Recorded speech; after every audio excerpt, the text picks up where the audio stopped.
Today is July 14th, and tomorrow the CPI numbers will be released. So I thought it's a good time to give you a market update. Also, I'm back in Canada for a short vacation. Okay, here's what I think. The CPI numbers tomorrow will be positive.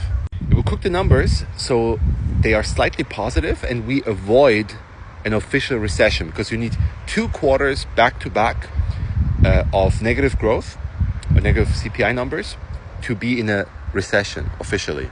So the recession will be avoided for the next 6 months at least. Forget the bad job numbers. They're only positive because of the H-1B1 visas given to foreigners to work in not lower class but middle class jobs, and all the government jobs that were created out of nothing to make the job numbers look good. Let's ignore sales in tech companies. It doesn't matter. They still reach all-time highs. Oh, and also the tariffs are a bluff anyway, right? So as long as the tariffs are a bluff, which we don't know yet, it doesn't matter. So markets to the moon, right? So the can is being kicked down the road again. The only problem is there is no road left. We need a recession for prices to come down, for wages to go up, housing prices to come down, and basically flush the economy. So the Zoomer generation, the younger generation, they have a chance to build wealth. But by not doing that, by not allowing a vanilla recession to happen and give the entire US economy another 10, 15 years of life, no.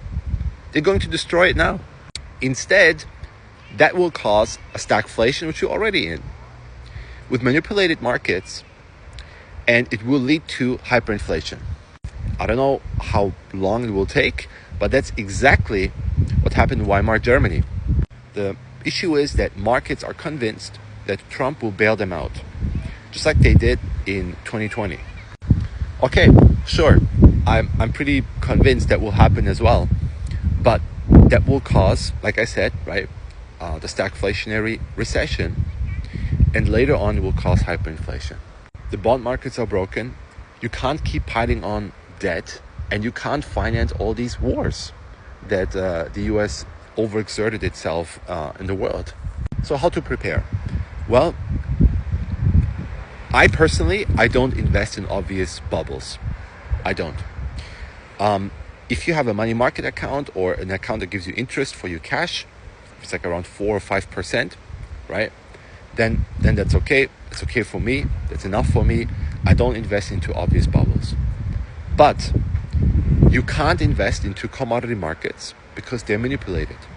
The only commodity you could invest in to prepare for stagflation is gold and silver, because you can just buy them and hoard them and just wait for them to go up. Everything else is just investing into a bubble with no net to catch you falling. All right? So just because we avoid a recession now and push it forward another 6 months doesn't mean there could be a black swan event causing the markets to crash, because the markets are not the same as the economy.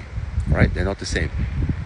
So there could for any goddamn reason, markets could crash and you could lose all your money.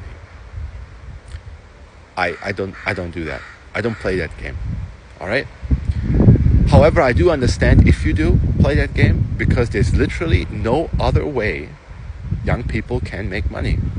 You need to ride the bubble roller coaster. You're forced to. And just hope you can check out before 12 o'clock. And that's the sad reality. So let's see what will happen tomorrow. Again, I think the CPI will come in slightly positive, maybe like 0.1% or something, to avoid the recession. And the next year, there's an election year. There won't be a recession next year either. That's the beginning of the end of the US economy. What do you guys think? Let me know in the comments below, and I see you next time.